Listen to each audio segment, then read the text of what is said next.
Ассаламу алейкум, урматтуу телекөрүүчүлөр. Кутмандуу кечиңиздер менен бардык биздин Марва телеканалынын телекөрүүчүлөрү жана ошондой эле Насихат радиосунун угармандары жана ошондой эле Facebook баракчабыздагы бизге кошулган катталуучулар. Кутмандуу кечиңиздер менен бардык мактоолор жалгыз жаратканым Аллах таалам болсун, жананын пайгамбары Мухаммад саллаллаху алейхи вассаламга салам жана салаваттар болсун. Кызматыңыздарда Айжамал Караза кызы Куттуу Орозо 2024 телекөрүүсүнө кош келипсиздер. Бардыгыңыздарды ыйык Орозо айы менен чын жүрөктөн куттуктоо менен бүгүнкү эфирибизди баштайбыз. Урматтуу телекөрүүчүлөр, эскерте кетчү нерсе түз эфирдебиз, андыктан түз байланышка бизге суроолорду берсеңиздер болот. Эскерте кетчү нерсе суроолорго бизге бүгүнкү биздин коногубуз Алчыбеков Канат Алчыбекович жооп бермекчи. Алчыбеков Канат Алчыбекович бүгүнкү биздин конокто биздин ушул чакыруубузду алып келгениңиз үчүн ыраазычылык билдиребиз жана сизди дагы кирип келген Рамазан айы менен чын жүрөктөн куттуктайбыз. Эскерте кетчү нерсе, Канат ажы бүгүн бизде юридикалык илимдердин кандидаты. Мына ушул Канат ажы менен биргеликте бүгүн биз билим берүү системасы тууралуу сүйлөшмөкчүбүз. Андыктан ушул тармакта суроолорду берсеңиздер болот. Агай, бүгүн ушул Рамазан айынын буюрса 3-4 күнү болуп калыптыр. Кандай өтүп атат Рамазан айы, кандай сезимдер болуп жатат? Алейкум салам, рахматуллахи ва тааля баракатух.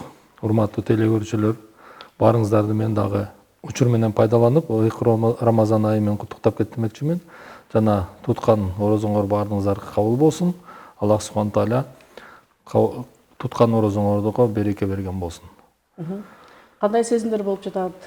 Эми орозо ар дайым бул берекелүү ай, берекенин айы, кечиримдүүлүктүн айы, мээримдүүлүктүн айы. Ошон үчүн ар дайым, ар жылы бул орозону биз чыдамсыздык менен күтөбүз, даярданабыз абдан. Азыр Кудайга шүгүр, альхамдулилля, аябай жеңил, жакшы өтүп жатат. Машалла. Чындыгында орозо быйылкы күнү өзгөчө болуп жатат деп көп эле адамдардан угуп калып атабыз. Анткени баягы аба ырайы дагы ошол сонун болуп жаткан мезгил болуп атат. Анан урматтуу телекөрүүчүлөр, сиздерге дагы ушул орозо айыңыздар кандай өтүп жатат деген суроону берип кетели. Мына ошол суроого жооп берип кетсеңиздер болот. Бүгүн биз билим берүү тармагындагы системаны реформалоо боюнча көбүрөөк сүйлөйт экенбиз. Бул теманы тандап алганыбыз дагы жөө эмес. Анткени бизге баарыбызга, балким кээ бирөөлөргө белгилүү эмес болсо айта кетели. Сиз Илим Нур окуу комплексинин негиздөөчүсү катары, директору катары белгилүүсүз. Мына ошол тармакта дагы эмгек кылып келесиз жана ошондой эле Бишкек улуттук университетте сабак берип келет экенсиз. Андыктан мен ойлойм, бул жерде сиз мектептеги реформа менен эле эмес, чектелбей жогорку окуу жайдагы камтып кетсек болуш керек. Эмне себептен ушул теманы тандап алдык деген суроого токтолсок, сиз бул теманы сиз сунуштап калдыңыз. Балким бул сизди ойлондуруп аткан темага киреби деген суроо да. Эми негизи бул теманы тандаган себебин да айтып кетишим керек. Бул себеби мен көп эле адамдарга айтам, тааныштарга, билиштерге, кесиптештерге, Кыргызстандын жашоосу, кыргыз элинин жашоосу качан оңолот дегенде, мен айтам, Кыргызстанда мугалимдердин жашоосу оңолгондо, ошондо кыргыз элинин жашоосу оңолот деп. Анан мен жаш кезимден бери эле, мына мен билгенден 95-жылы мен улуттук университетте студент болуп, юридикалык факультетине тапшырып өтүп студент болгом. Ошол кезден бери мен уккан эле ушул реформа, система образования деп, мындайча айтканда, билим берүү системасы реформа болуп келе жатат да. Бирок ошол реформа качан бүтөт, эч кимге белгисиз. Анан натыйжасы да чыга элек. Мен билгенден мына мен 95 тапшырдым, 2000 бүттүм, 2000-жылдан бери мына 24 жыл болуп калды. Ушул билим берүү системасында мугалим болуп эмгектенип келатам. Анан биз дагы чыдамсыз менен реформаларды күтүүдөбүз ар дайым. Ар дайым реалдуу реформа болбой атат да. Реформалар болуп атат деп айтылып жатат. Мисалы, ооба баллон системасына өттүк. Ал жагын белгилеп кетиш керек. Акчалар, каражаттар королуп жатат, сарпталып жатат. Бирок реалдуу реформа чыныгы билим берүү системасын мындайча айтканда аңтарып, төңкөрүп, бир оңдолуп, алмашып, көз көрүнө бир ушундай бир реформанын натыйжасын эч ким сезген да жок, билген да жокпуз. Тескеринче билим жаатында билим берүү системасынын негизинде азыр иштер болуп жатканы менен, бирок билим даражасы, окуу даражасы илимий даражасы, ошол эле мейли мектеп окуучулар болсун, мейли ал университетте жогорку окуу жайда студенттердики болсун даражасы, мейли ошол мугалимдердики болсун түшүп эле келатат, жогорулабай эле төмөндөп келатат да. Эмне себептен агай? Буга эмне кандай себептер болушу мүмкүн? Сиз айтып атасыз, реформа болуп атат деп, каражат бөлүнүп атыптыр, бирок эмне себептен реформа натыйжалуу болбой жатат? Себеби дегенде, мен оюмча мындай да, мугалимдин жашоосуна баса белгиленип бир мындай накталай реформа болгон жок да. Себеби дегенде, мугалим деген кесипти кызык кылып, мугалим деген кесипти даражалуу кылыш керек да. Эгерде реалдуу реформаны кааласак, чыныгы эле реформа деген бул эмне? Реформанын баардыгы билимдин сапатын жогорулатыш керек да. Кандай реформа болбосунчу. Эгерде кайсы биз реформаны кылбайлы, мейли Европа системасына өтөлү, кайсы англосаксонский система образованияга өтөбүзбү, айырмасы жок. Мына Совет доорунун билим берүү системасы менен окуп дагы эле келатабыз. Ошол эле китептер, ошол эле методика, эч нерсе алмашпай эле мектебибиз ошентип келатат. Мектепке чейинки билим берүү жанагы эмелерибиз дагы бала бакчалар деле ошол эле система менен иштеп келатат. Жогорку окуу жайда билим берүү системасын, баллон системасын алмаштырганы менен ал эч кандай натыйжа бербей атат. Анан кийин мугалимдер сапаттуу билим бере албай жатышат. Себеби дегенде, ал сапаттуу билим берүүгө мугалимдин көптөгөн мындай эмелер бар да, факторлорчу. Кандай жогорулатыш керек, сапатты кандай алып келиш керек дегенде, бул мугалимге байланган нерсе да. Ошо мугалимге байланган деп калдыңыз. Биз мисалы ошол Совет доорундагы мугалимдерден билим алып калдык да, анан азыр биздин балдар бизден билим алып атат. Биз курулуу адамдардан. Анан биздин убактагы билим бир аз төмөнүрөөк болду, чындыгын айтканда. Жогорку окуу жайларда дагы азыр мыкты мугалимдер чыкпай атат, муну моюнга алыш керек. Демек, жогорку окуу жайлар мыкты мугалим чыгара албай атат. Ал мыкты мугалим боло албай, балага дагы билим бере албай атат. Мындайча айтканда, бул мындай бир тоголок бир система болуп калып атат да. Ооба, мындайча айтканда биз бир орунда эле турабыз да, кыймылдабай, жылбай атабыз да, балким артка гана кетип баратабыз да. Себеби дегенде, чыгарыштын жолдору бар эми. Чыгарыш жол эң негизгиси мугалимдик кесипти өтө даражасын көтөрүп, анан адамдарды, баягы студенттерди, жаңы бүтүп аткандарды мен мугалим болом деген даражага жеткизиш керек да. Бирок агай, акыркы күндөрү бизде азыр мугалимдер мамлекет тарабынан жакшы эле майнасын көтөрүп коюшту. Мисалы, айыл жергесиндегилер орточо эсеп менен 60-70ке чейин акча алышат экен, 60-70 миңге чейин. Мен ойлойм, айыл жергесинен бул жакшы эле кошумча болду болуш керек. Бирок ошол учурда деле баягы эле бойдон турабыз да, акча көтөрүлүп атат. Балким престиждүү деле болуп калды азыркы кезде. Такыр эле престиждүү эмес деп деле айткандан алыспыз. Бирок ошол эле учурда эмнегедир билим деңгээли өскөн жок, акча өстү. Жок, эми бул мындай да, комплекстүү ар тараптан эме керек да, иш чаралар керек да. Ооба, мугалимдин айлык майнасы көтөрүлдү, бирок ал жетишсиз. 60 миң дегенди мен биринчи жолу угуп атам. Айыл жергесинде мугалимдер, биз билебиз мугалимдердин турмушун. 20-30 миңден ашпаган эле айлык жөнүндө сөз болуп жатат. Анан балким сиздин булактарыңыз башкадыр. 60 болсо анда абдан жакшы экен да. Бирок ошентсе дагы мен оюмча 60 миң дагы аздык кылат. Негизи мугалимдин айлык майнасы айына бир 150-200 миң болуш керек. Мен оюмча мугалимди эч кандай налог, салыктан бошотуш керек. Кандай салыктын түрү болбосун бошотуш керек. Мугалимге бекер үй деген болуш керек. Бекер үй.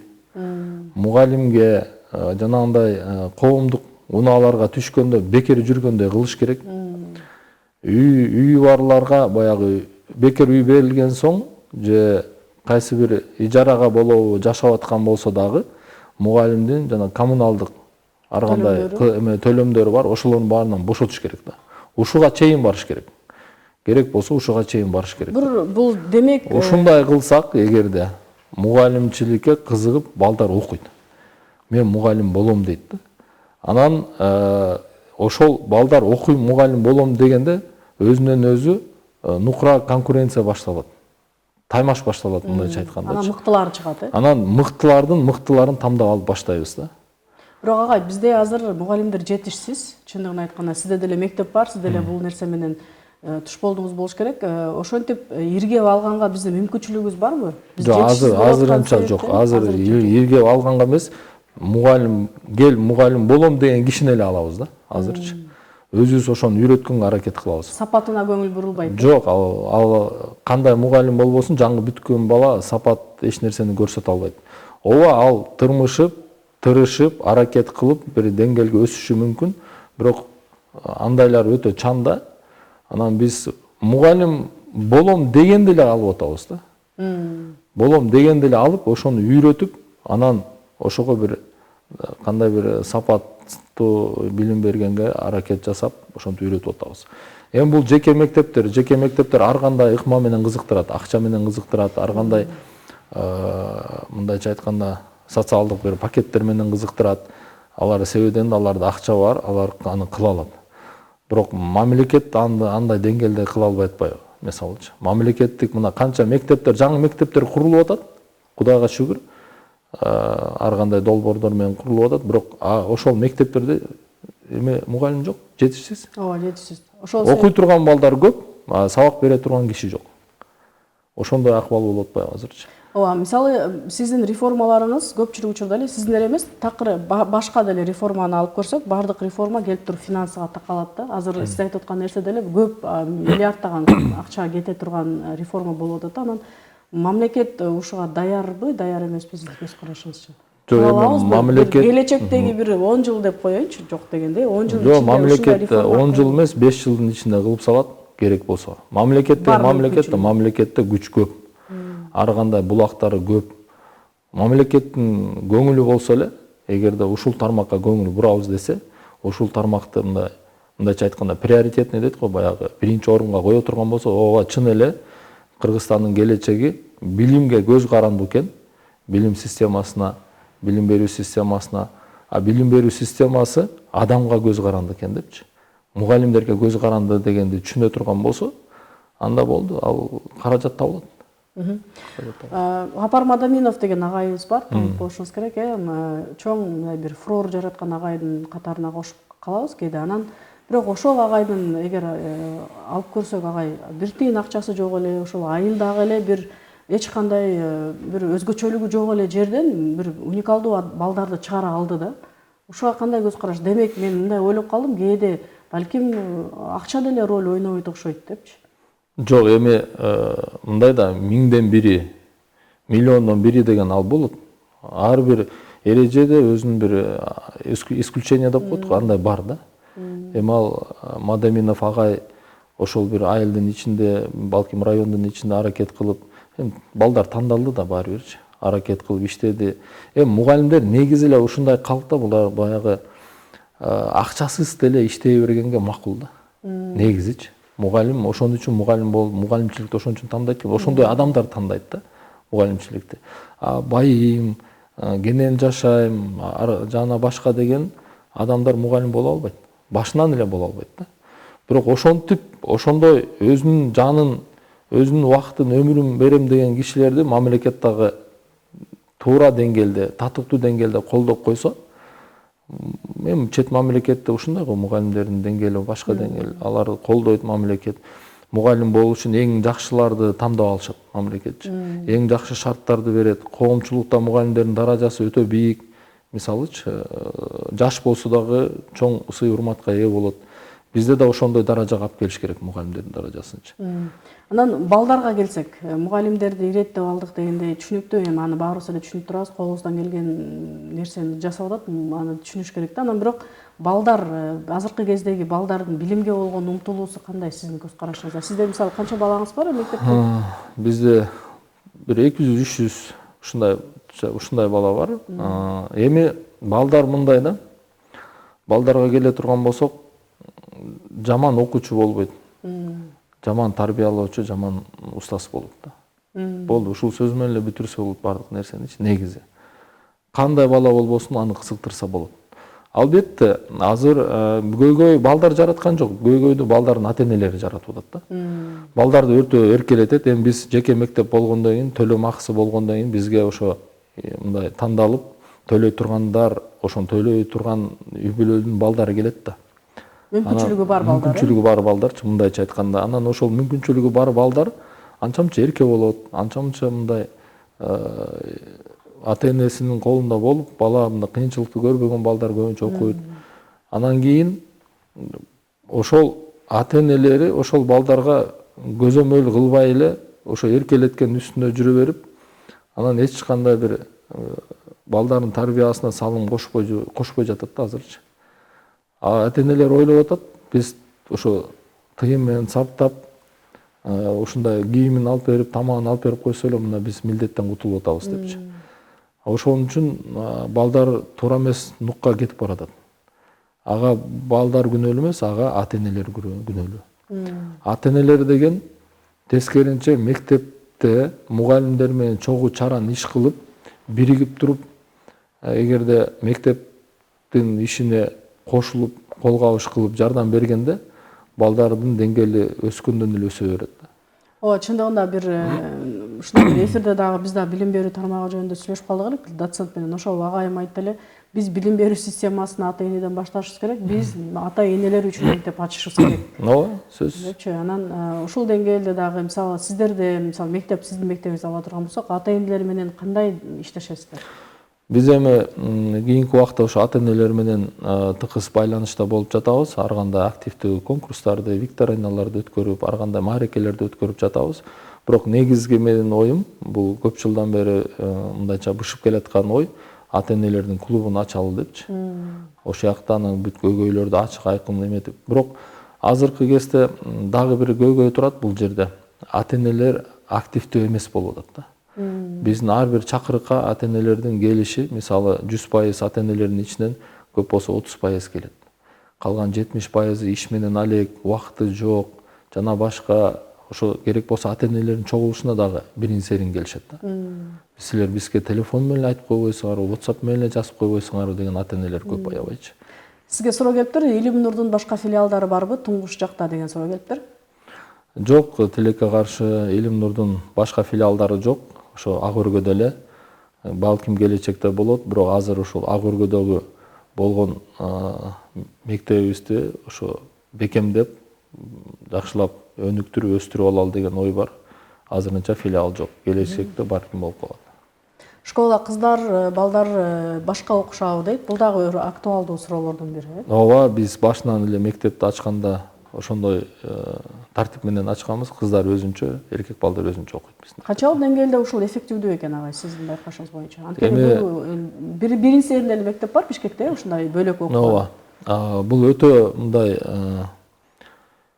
далилденген, мындайча айтканда ыкма. Кыздар өзүнчө окуганда, кыздар эч кандай бир балдардын бир таасирине кирбей, анан кийин концентрация деп коет го. Бүт ой тутуму, ан сезими бир жерге чогулуп, окууга болгон умтулуусу жакшы болуп, ан сезими негизги эмеси баягы окууга болгон кызыгуусу дагы, зээни дагы күчтөлүп, жакшы көрсөткүч көрсөтөт да. Ошол эле учурда балдар өзүнчө окуганда балдаркы деле ошондой болот, алаксышпайт да бири-бирине.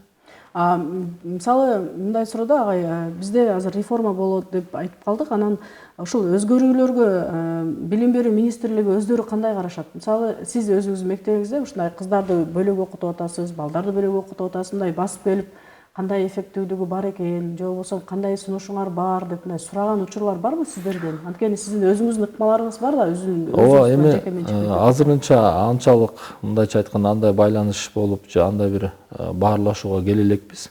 Себебинен биз деле жаңы ачылган мектеппиз, мына 6 жыл болду болгону.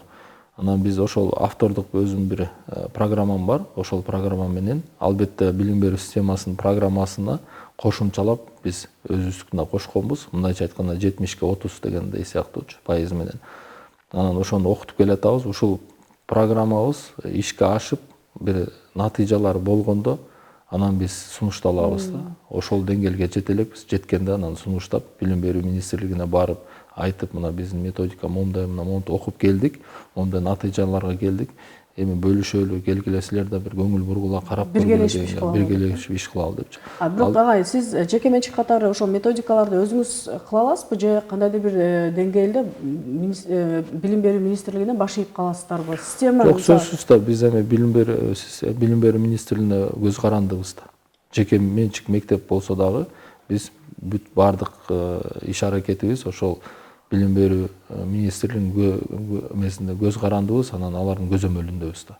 Ошол көзөмөл деп калдыңыз агай, ошол сиз юрист катарында түшүнөт болушуңуз керек бул суроону. Менин оюмча ошол билим берүү министрлиги бизде сунуштоочу орган эмес, жазалоочу органга көбүрөөк окшош турабыз да. Анткени алар бир нерсе кылгандан кийин жазалоо үчүн гана пайда болушат экен. Силер мындай кылбагыла, силер мындай эметпегиле, бул жака баспагыла деген сыяктуучу. Эми Бирок сунуш киргизе алышпай атат. Эми сунуштар деле болуп атат. Аны эми адилеттүүлүк үчүн дагы айтыш керек. Эмнеге алар жазалоочу катары элдин баягы арасында же көз карашта ушундай бир эмеге калып калышкан? Себеби дегенде мындай да. Биздин ан сезим азыр ошондой деңгээлде азырынчачы. Жазалап турбаса, эл башкачага, башка нукка кетип калат, башкача болуп кетет. Ошол себептен менимче алардын да ошондой бир контролдоп турганы туура эле негизи. Бирок ар бир нерседе мындай бир баланс болуш керек, мындайча айтканда. Алардын контролу менен сунушу бир деңгээлде болуш керек да. Ошондо менимче жеке мектептер менен, жеке билим берүү ар кандай уюмдар менен иштери өтө жогорку деңгээлде болот эле да. Тарбиялык жакка келсек, тарбияда баланын тарбиясына бул мектептин салымы өтө чоң. Анан мектепте мисалы бала азыр сиздин учуруңузду ала турган болсок, саат 8-ден 5-ке чейин жүрүп атышат, балдар. Мындайча айтканда, жашоосунун жарым бөлүгүн эле мектепте өткөрүп атат. Анан тарбиялык жаатта кандай иш-чараларды өткөрүп атасыздар? Мисалы, анан сизде ошол тарбиялык жаатта дагы ой пикирлериңиздер барбы, балким реформалоо боюнча? Эми негизи тарбия жагынан алып кетсек, эми ар бир мугалим тарбиялоочу да. Анан албетте ата-энелер ушундай ишеним көрсөтүп аткандан кийин эң негизги биздин мектептин айырмасы башка жеке мектептерден бул ата-энелердин баягы сөзү, алардын баягы айткан сөзү менен мен айтып атам да. Бизде көбүнчө басым ушу тарбияга берилет да. Анан көп эле кызыгып келгендердин баардыгы да ошо тарбиябызга кызыгып ошого келишет да, негизичи. Эми өзгөчөлүк, тарбиябыздын өзгөчөлүгүндө биз эми адеп сабагында ата-энеге кандай мамиле кылыш керек, мекенге кандай мамиле кылыш керек, улууларга кандай мамиле, кичүүлөргө кандай ызат кылыш керек, ошонун баардык нерселерди айтып кетет да. Агайлар, эжейлер, анан сабак учурунда да эмес, башка сабак, кандай сабак болбосун, кандай коңгуроо учурунда дагы мугалимдерибиз ошо менен алек, тарбия менен алек да. Себеби азыркы мезгилде биздин балдарга илим, билимден мурун тарбия зарыл болуп жатат да. Мисалы эми сиз өзүңүздүн мектебиңизде сизде баягы убакыт көп дегендей, мисалы сабактан кийинки деле убакыт бар, тарбиялаганга убакыт таба аласыздар. Ал эми жөнөкөй мектептерде сиздин оюңузча канчалык деңгээлде тарбия бар? Жөнөкөй мектепте эми биздин мектеп менен жөнөкөй мектепти салыштырсак, биздин мектепте класста бир окуу классында болгону 12 балага чейин окутабыз. Мугалим кенен жетише алат. Мугалим кенен жетишет. Бир балага 4 мүнөткө чейин убакыт бере алат экен да. Индивидуалдык түрдө, мындайча айтканда индивидуалдык түрдө болуп атат да.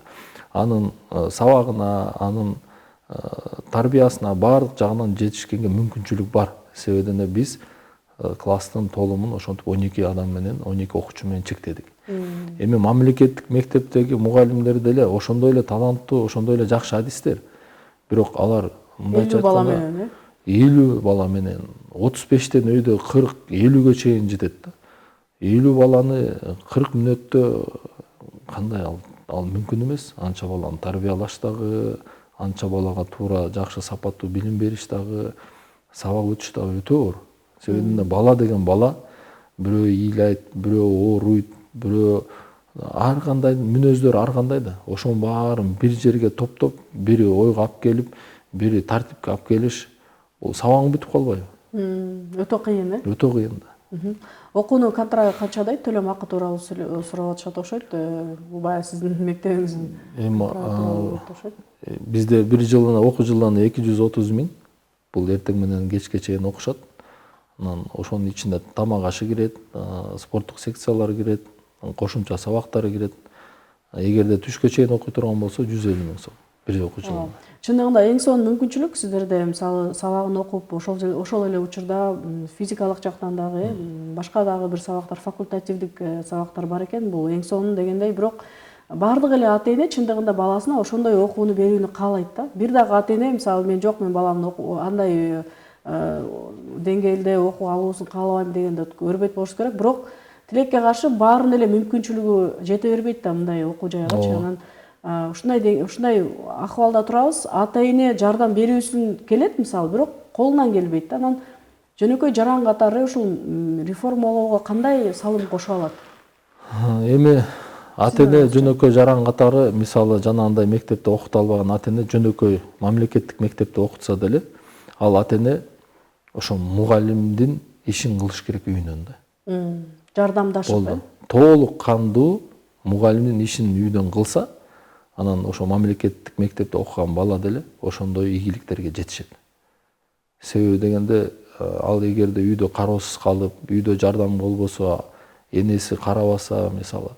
Эми эң негизги мындай да, эне бул эң биринчи мектеп бала үчүн бул эне. Ошон үчүн энени мындай басып жүргөн мектеп деп билебиз. Ошон үчүн ар бир эне ошону түшүнүш керек дагы. Ар бир эне мен мугалиммин деп өзүн сезиш керек. Мен керек болсо мектепмин деп өзү сезиш керек да. Ошентип энелер жоопкерчиликти алганда гана анан биздин билим берүү системабыз да оңолуп баштайт.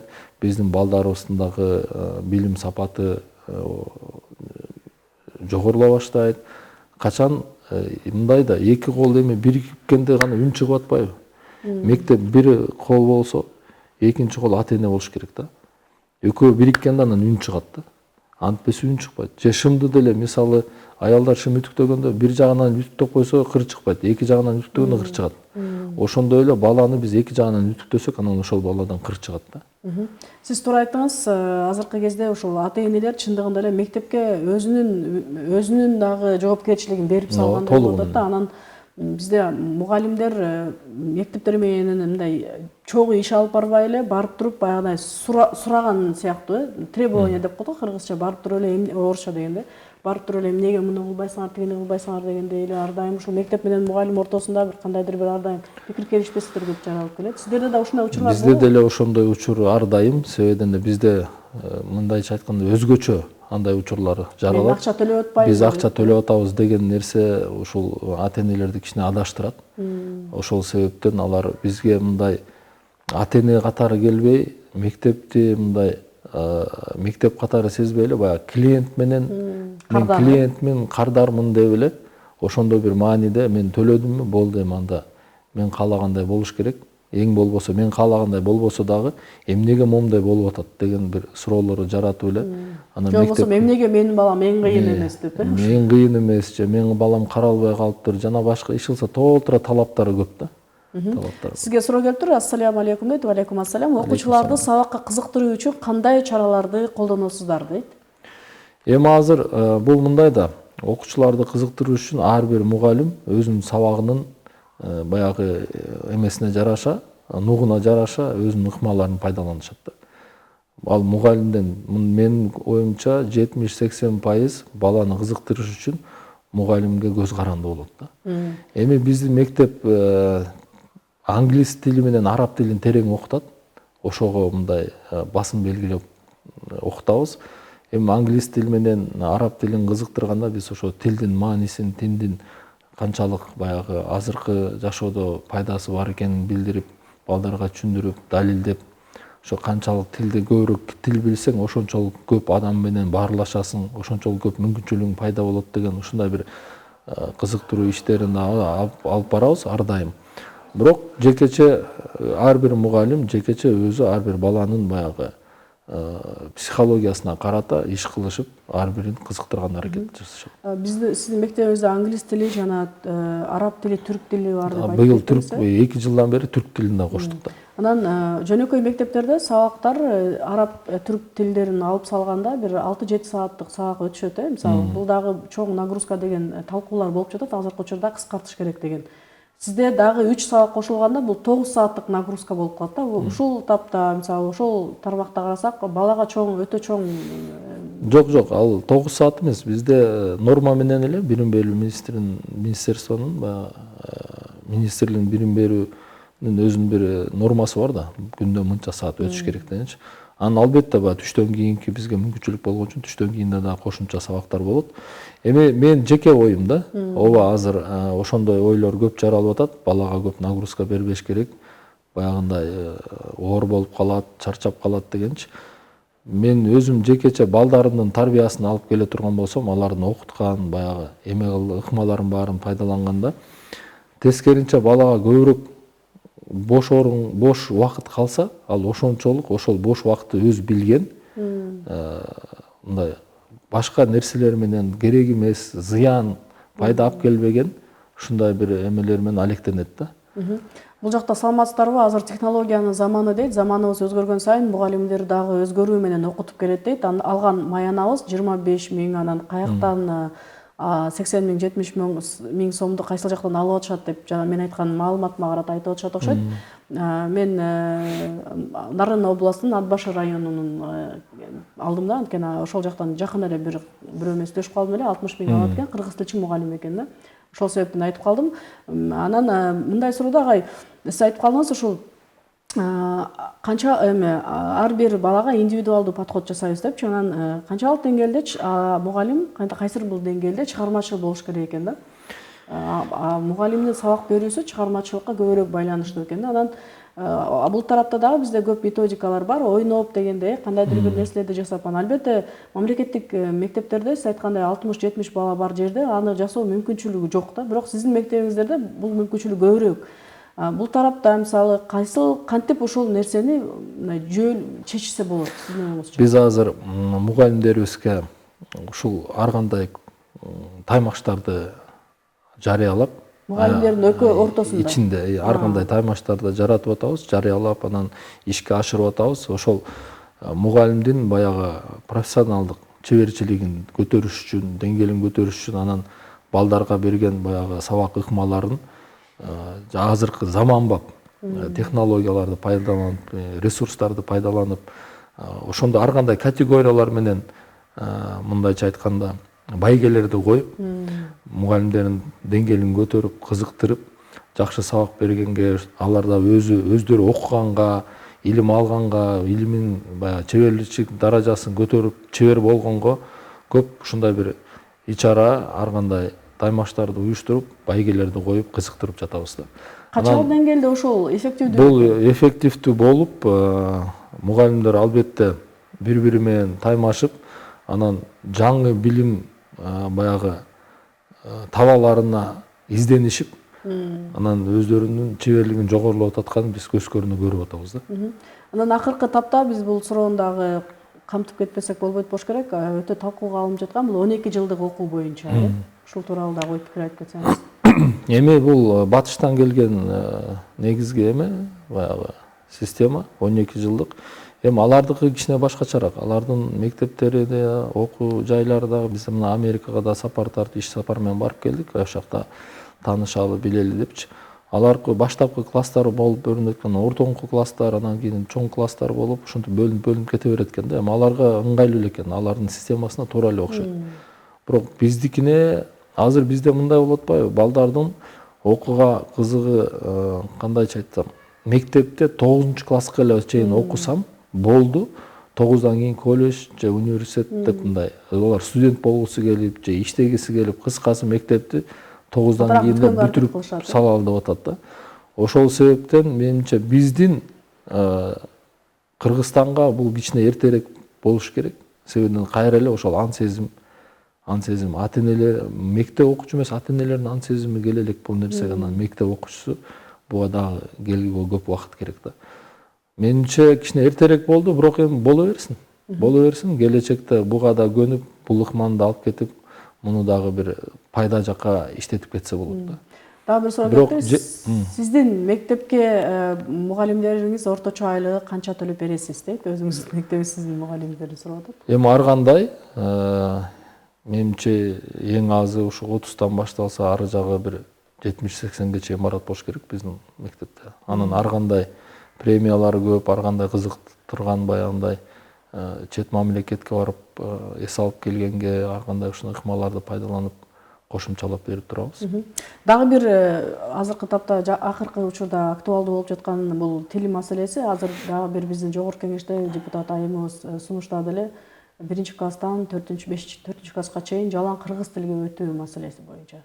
Эми ал кичине менимче биз эми кичинекей мамлекетпиз да. Биздин кыргыз тилине бизден башка эч ким кызыктар эмес да, кыскача айткандачы. Албетте ал депутат айым ошо кыргыздар өздөрү кыргыз тилин жакшы билсин деп патриоттук бир сезим менен, ой максат менен айтып атат. Мен аны деле колдойм. Бирок мындай жалаң эле кыргызча окутуш керектен ал туура эмес болуп калат болуш керек менин оюмча. Ооба, кыргыз тилин мейли 1-класстан киргизип, 10-класска чейин, ошо азыр 12 жыл болсо 12-класска чейин окутушсун. Мейли. Бала 12 жылда жаттап бүтөт бул тилди. Толугу менен. Эми тил маселеси мындай экен да. Мен мисалы өзүм шаарда өсүп төрөлгөн жигитмин. Бирок мен окуганда мектепте мен бир эле бала кыргыз болчу да, классташым. Кийинки мектепке барганда 3 классташ болду. Бирок үчөөнүн экөөсү орусча сүйлөөчү, кыргызча таптакыр сүйлөөчү эмес. Мындайча айтканда русскоязычный болчу, анан үй бүлөсү да орусча сүйлөйт экен. Анан бир өзгөндүк жигит, анан мен эле кыргызча сүйлөөчүбүз. Себебинде ал жигиттин үйүндө дагы ата-энеси кыргызча сүйлөөчү экен. Анан менин үйүмдө да ата-энем жалаң кыргызча сүйлөөчү да. Ошол себептен биз баягы кыргыз тилди да алып кеттик, орус тилди да алып кеттик. Көп эле мен баягы бул ушул чебер катары айтып коеюн, эгерде баланы кыргызча үйрөтөбүз десеңер, ал үйдө мектеп мейли орусча болсо деле үйдө эгерде ата-энелер кыргызча сүйлөсө, ал 100% кыргызча сүйлөп үйрөнүп кетет. 100%. Бирок эгерде ата-эне үйдөн орусча сүйлөсө, мектеп кыргызча сүйлөсө деле ал бала баары орусча сүйлөй берет. Себебинде мектепке караганда үйдө бала көбүрөөк, ошол чөйрөдө көбүрөөк болот да. Бала кайсы чөйрөдө көбүрөөк болсо, кайсы чөйрө ошол чөйрө кайсы тилде көбүрөөк сүйлөсө, бала ошол тилде көбүрөөк сүйлөп калат. Жакшы суроо келиптир агай. Жеке мектептер көбөйдү, бизнес эмеспи деген. Эми албетте жеке мектептер көбөйгөнүн себеби баягы кафелер эмнеге көбөйдү? Пайдалуу болгон үчүн көбөйүп атат да.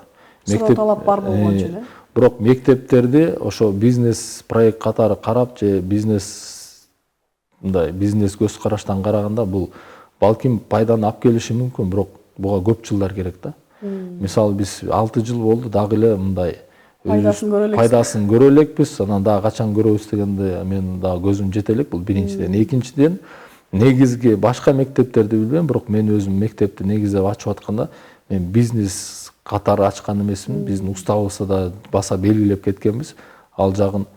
Анан кийин биз ошол жаш муундарды тарбиялайлы, жакшы патриот сезимди менен мындай мекенин сүйгөн, кыргызды сүйгөн, анан илимдүү, билимдүү, ушундай бир эл аралык деңгээлде билим жагынан таймаш ала турган кыздарды, балдарды тарбиялайлы деп, келечек муунду тарбиялайлы деп, ошондой ниет менен ачканбыз да. Чоң рахмат, ниетиңизге жетиңиз. Аталам ошол сиздин ниетиңизди орундатсын. Анан жеке мектептер азыркы ушул акыркы 3-4 жылда өтө эле көбөйүп атат, чындыгын айтканда. Анан бул конкуренция болгону жакшыбы же сапат начарлап кетеби? Анткени туура эле суроо болуп атат да. Жок, эми мындай да, жеке мектеп көп болгону бул талап ошончолук болуп атат да. Талап болбосо болбойт эле да, бул биринчиден. Ата-энелердин талабы бар. Экинчиден, көп болсо, албетте көп болгондо конкуренция болуп сапат жогорулайт да. Андан коркпош керек, көптүктөн. Таймаштан коркпош керек. Мектептердин арасында таймаш болсо, ошончолук сапат жогорулайт да. Ассаламу алейкум дейт. Балдардын тилге болгон кызыгуусун кантип арттыра алабыз? Алдын ала рахмат дейт. Эми балага негизи эми азыр монда глобализация деп коет го, глобализация болуп Кыргызстан азыр Кыргызстан үчүн аалам ачылган кезде тилди билбеш бул өзүң мүмкүнчүлүгүң чектедиң деген сөз да. Жөн эле мына биздин эмгек мигранттарыбыз Орусияга барганда деле ошо тилди билбегендин азабынан канча деген жумуштардан кур калып атат, канча кыйналып атышат мисалычы. Ошон үчүн менимче көбүрөөк тил билсе бала жакшы да. Бала Кыргызстанга өзгөчө кыргыз жарандарына көбүрөөк тил билиш керек. Себеби биз кичинекей мамлекетпиз, аз элбиз. Биз баягы аалам менен баарлашыш үчүн бизге көбүрөөк тил билген балдарыбызга ошону сиңириш керек, ошону айтыш керек, ошого баса белгилеп баягы эме кылыш керек да. Бирок бу жерде дайым баланын ыкмы жөндөмүн да караш керек да. Кээ бир балдар тилге жөндөмү жок болсо аны кантип үйрөтөсүң? Азыр эми мына биз куттуу орозо айында турабыз. Ошол орозо айы сиздин мектебиңизде канчалык деңгээлде кирди дегендей, негизи майрамдарга кандай көз караштасыз? Анткени мамлекеттик мектептерде албетте бул майрамдар көп эле каралбайт.